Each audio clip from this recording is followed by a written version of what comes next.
my smoke detector slash carbon dioxide monitor is beeping, and it's, here we go, every 1 minute, every 60 seconds it keep beeping. Here we go again. So guys, we're gonna go up there and see if we can take care of that.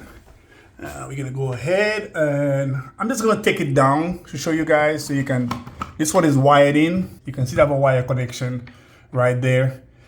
For this instance, make sure you go in your breaker box and turn off the power supply before you take this out. So I just pull it out and let's take it down. So the first thing is I see a date on there. So it might be that this is expired. That's the first thing. The other thing is the battery. So you want to go in here, check your battery.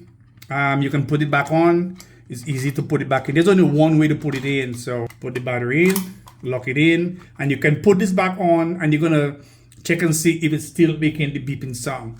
If it's still making the beeping sound, okay, so we're gonna open this. I'm just gonna take a bread knife, or you can take a screwdriver, but just a bread knife. And if you look right underneath here, there's 3 places, 1, 2, 3 places. Just take the bread knife and just kind of, and you kind of have to see, but you can just kind of push it down and it kind of comes out. It's really just a small clamp that's clamping like a plastic tab.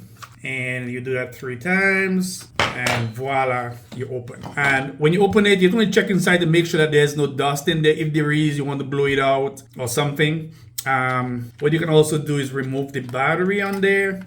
And you want to check those metal tabs right there to make sure that they making contact. As long as they're coming out, see right here, as long as they're coming out like that, you can just kind of bend them, try to break it, and you can hear that it's making that noise. Most times it's just to change your battery and that's it. But if you do that, you clean it out, make sure everything is in order, put it back in, and you want to close it back. There we go. And you can just press, and that shows that the battery is in and it has power, and you're basically ready to put this back.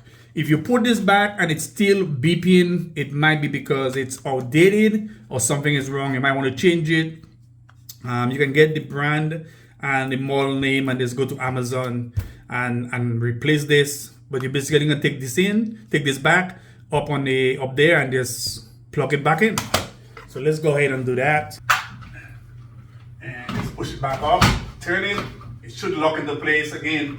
Press, make sure that it's working, and you just wait and see for a few minutes, 60 seconds, and you will know whether it's beeping or not.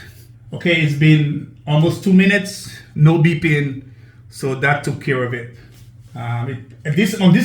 In my case, it was just the battery that needed to be replaced. So that's all good. Guys, this is Charlie. I'll see you guys in the next video.